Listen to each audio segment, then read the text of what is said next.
Announce a first-of-its-kind lawsuit against the largest manufacturers of ultra-processed foods.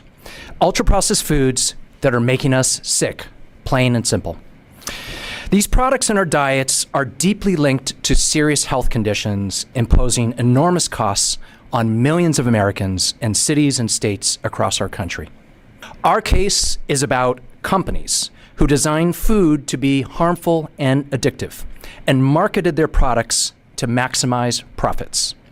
Like the tobacco industry, they knew their products make people very sick, but hid the truth from the public, profited from untold billions, and left Americans to deal with the consequences. This is not just about what we think of as junk food. Many ultra-processed foods don't seem unhealthy, but they're falsely marketed as healthy.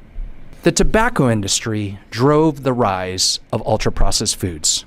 Starting in the 1960s, Big Tobacco bought major food companies. R.J. Reynolds purchased Nabisco and Del Monte. Philip Morris purchased General Foods and Kraft.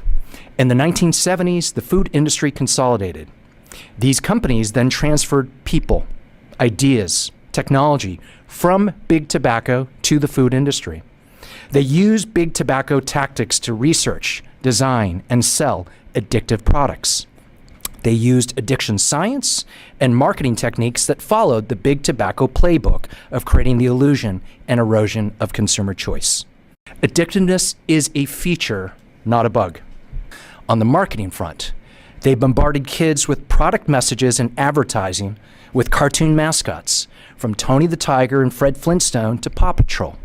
They used integrated marketing strategies with toy manufacturers and child-focused media companies, from Disney and Nickelodeon to Mattel, Nintendo, and Marvel. The most damning aspect of all this is, like the tobacco and opioid industries, the ultra-processed food industry had actual knowledge that their products caused harm. In 1999, as is laid out in our complaint, Pillsbury Kraft executives warned industry leaders that these ultra-processed foods had gone too far. They predicted devastating public health consequences, health conditions that would cost our country $100 billion a year. Those warnings were ignored.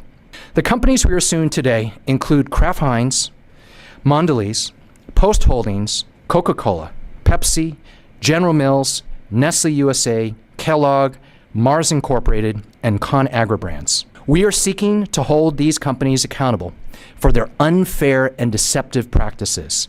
This lawsuit should be the beginning of how we ensure accountability.